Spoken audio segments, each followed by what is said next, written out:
$900. That's the sticker on a ton of US steel tonight. A week ago it was barely $700. The spike didn't come from Wall Street.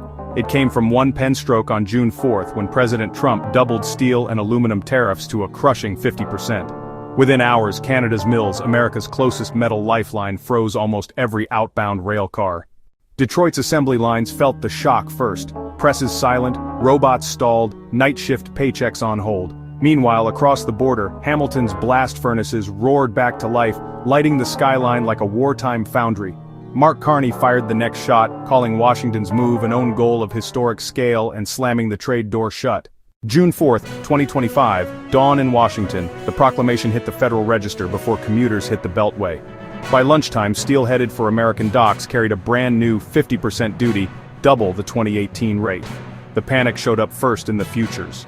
On June 5th, the very next trading session, New York lifted its base quote to $900 a short ton. A standard pickup swallows roughly 1 ton of steel. Multiply the surge charge across an annual run of 1.5 million F-Series. Catherine Cobden of the Canadian Steel Producers Association told reporters that U.S. orders have basically vanished. Translation: the 12 million tons Canada usually ships each year just evaporated, and with it the feedstock for Detroit stamping presses. Prime Minister Mark Carney wasted no airtime, branding the tariff an own goal and hinting at export quotas on critical minerals. His threat landed while blast furnaces in Hamilton roared back to capacity, chasing Asian contracts. The warning shot came not from a think tank, but from the heart of American industry. Ford's executives didn't need a crystal ball, they had calculators. On May 7, 2025, during a tense quarterly earnings call, CEO Jim Farley laid the facts bare. The new 50% levy on steel and aluminum wasn't a distant threat, it was an immediate catastrophic blow. He projected it would dump a $2.5 billion surcharge onto this year's books, an amount that could erase profits and cripple R&D. Wall Street reacted instantly. Within hours, General Motors and Stellantis echoed the dire forecast, confirming a sector-wide crisis. The American auto industry was bracing for impact. By the following weekend, the corporate crisis became a consumer reality. Sticker shock barely did it justice. From San Antonio to Seattle, buyers were met with hastily printed addendums on window stickers, adding surcharges of $1,500 to $3,000. Dealers, caught in the middle, first targeted import-heavy trims, vehicles with a higher percentage of foreign-sourced components. But they knew it was a matter of time before the hikes became universal. Showroom foot traffic evaporated. Sales consultants stood idle as customers, confused and angry, walked away. The ripple effect had reached the retail floor, and the wave was just beginning to build. The consequences cascaded through the summer. By August 4th, the abstract numbers on Wall Street had translated into devastating job losses on Main Street. Michigan, the historic cradle of the automotive world, became the epicenter of the economic earthquake. Its unemployment rate surged to 5.4%, the worst in the nation, and well above the national average. This wasn't just a statistic, it was a tragedy unfolding in communities like Dearborn and Flint. First, automakers announced shift reductions. Then parts suppliers, makers of seats, wiring harnesses, and engine components began to fold, unable to absorb the costs. For every job lost on the assembly line, more vanished from the surrounding economy, gutting local businesses. The math behind the collapse was brutal. At the legendary Ford River Rouge complex, the scale of the problem was on full display. Each F-150 pickup truck, America's best-selling vehicle, swallows nearly a ton of steel and half a ton of aluminum.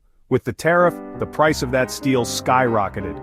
As F-150s rolled off the line, the plant was burning through a six-figure raw material bill every few minutes. Ford faced an impossible choice: pass the entire cost to the consumer and watch sales collapse, or absorb billions in losses and risk the company's future. This wasn't just a financial problem, it was a strategic nightmare, forcing a painful reevaluation of a global supply chain that had taken decades to build.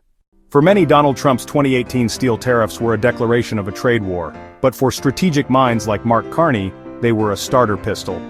The protectionist threat provided the perfect political cover to launch a radical industrial transformation. While other nations scrambled, Canada saw a chance to leapfrog the competition. By sunrise on the 16th of July, the Canadian PM unveiled a $1 billion steel modernization fund. The mission wasn't just to survive the trade war, but to win the future by building the world's cleanest steel industry.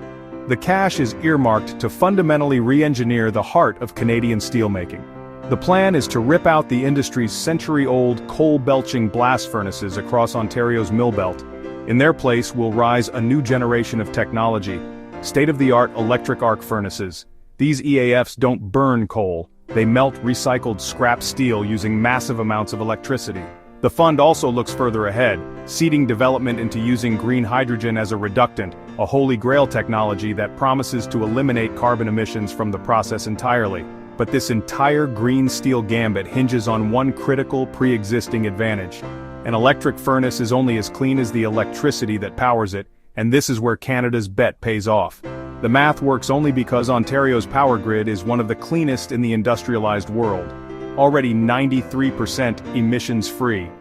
This isn't a recent fluke, but the result of decades of strategic investment. It's a grid powered by the immense force of hydro dams on the Niagara and anchored by a formidable nuclear spine that hums with reliable, carbon-free energy day and night. This unique energy mix is the secret sauce, allowing every kilowatt-hour fed into the new furnaces to be virtually carbon-free. The result is a dramatic decarbonization of a notoriously dirty industry. While the global average for steel production spews out nearly 2 tons of CO2 for every ton of steel, the new Canadian standard is a fraction of that. That clean mix keeps Hamilton's furnaces 3 to 4 times greener than the global average, creating a premium product for a world demanding sustainable supply chains. It's a strategic play, turning a clean grid into a global competitive edge. Detroit, meanwhile, watches helplessly. Every ton that used to roll south on CN Rail is now booked for Rotterdam or Busan. On the 1st of January 2026, the European Union flipped the switch on its carbon border adjustment mechanism.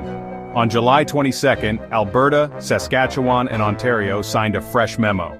The deal says every new oil or mineral corridor, pipelines, rail spurs, even service roads must use steel melted in Ontario. U.S. energy contractors felt the sting immediately. Before the tariff war, America imported roughly 40% of its oil country tubular goods. The 50% tariff was sold to the American public as a shield for its industry, a fortress designed to protect jobs and revitalize the heartland. But a fortress can quickly become a prison, and this one slammed the gate, not just on foreign steel, but on the very supply chains that keep American manufacturing alive. It was a policy that sounded like a job shield, but functioned like a chokehold. While U.S. mills scrambled to retool, a costly and time-consuming process, Detroit's automotive giants were left hunting for the specific high-grade steel they desperately needed. The result? Assembly lines slowed, and the once deafening roar of production faded. Meanwhile, just across the border, Hamilton's furnaces didn't just burn bright, they burned with purpose, churning out the very steel their American counterparts were now forbidden from buying efficiently. The consequences were swift and brutal. Ford's staggering $2.5 billion loss was the headline, but that number was just the tip of the iceberg.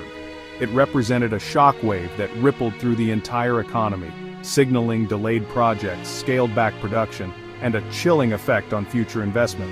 For every job on the assembly line, several more in logistics, parts manufacturing, and local services were put at risk.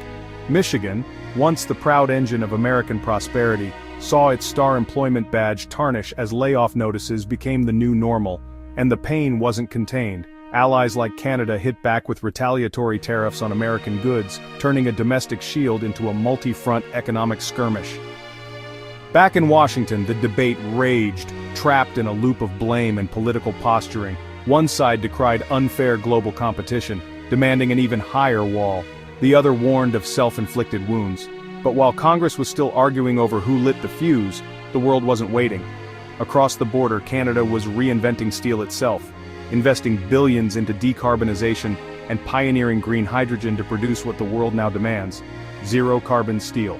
They weren't just rebuilding mills, they were building the future. This brings us to a critical crossroads. The tariff, intended as a simple fix, has become a complex time bomb. Will Washington double down, chasing short-term protectionism at the risk of long-term irrelevance? Or will it defuse the bomb by pivoting towards innovation, collaboration, and sustainable trade? The stakes in this global steel and tax chess game have never been higher. What's the next move? Your voice matters in this debate. Drop your take in the comments because the path chosen will script the future of American industry.